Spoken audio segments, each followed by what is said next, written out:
чекове, обективите, долари.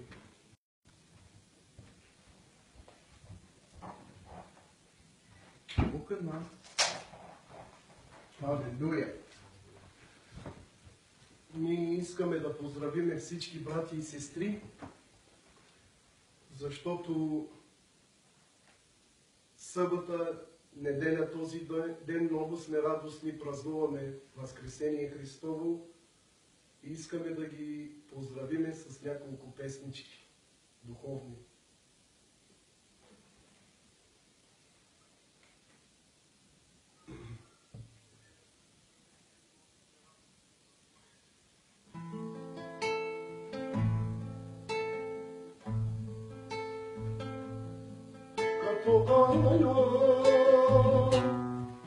Alba odel u Cristivo l'escuro tutto sopra o mande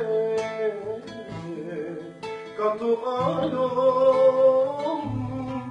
alba odel u Cristivo l'escuro tutto sopra o mande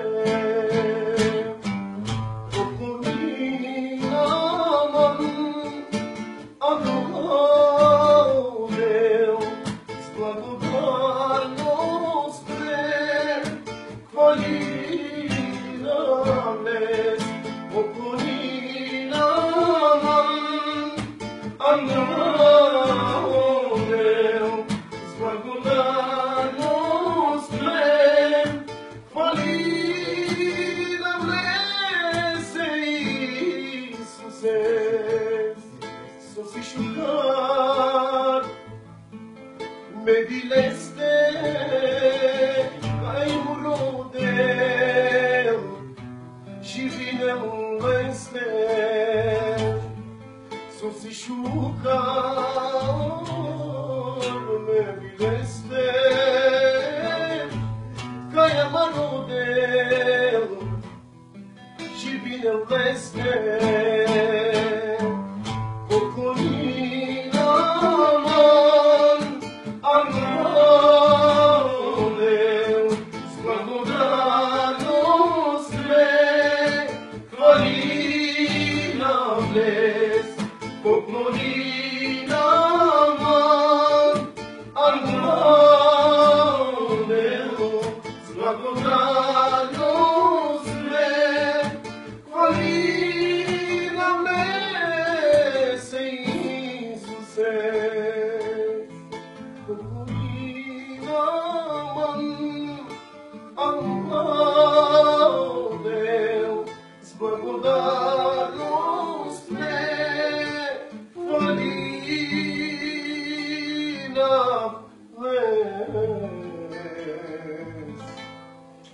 Исусес, алелуя! Искам нещо важно да очертая, свързано с Възкресението, с смъртта на Лазар. Когато Исус Христос го нямаше, спомняме си какво пише в Писанието. И Мария каза: Исусе, ако беше тук, нямаше да се случи това с брат ми. Но там се базираме на едно нещо, което се случи и има да се случи за тези, които повалят камъка от сърцето си. Защото Исус може всичко. И когато отидоха до гроба, Исус каза: повалете камъка. Там имаше на предвид, че всичко става с усилието на човеците.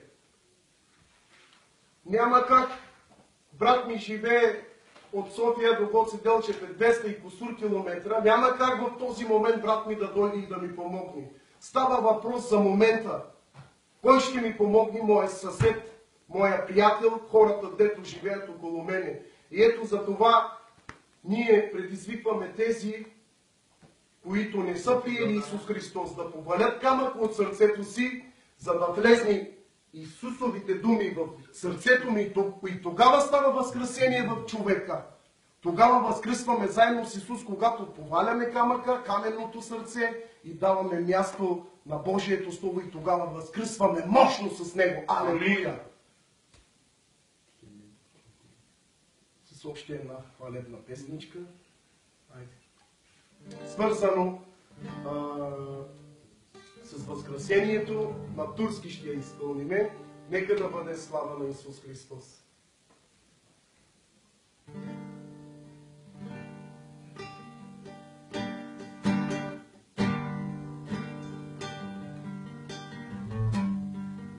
Weekend'in kaçırdılar,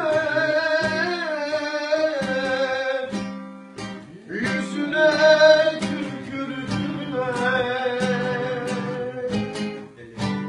ellerini deldiler,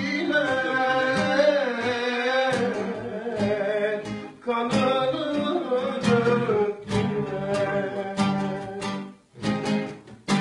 Gezerken lay söylerim,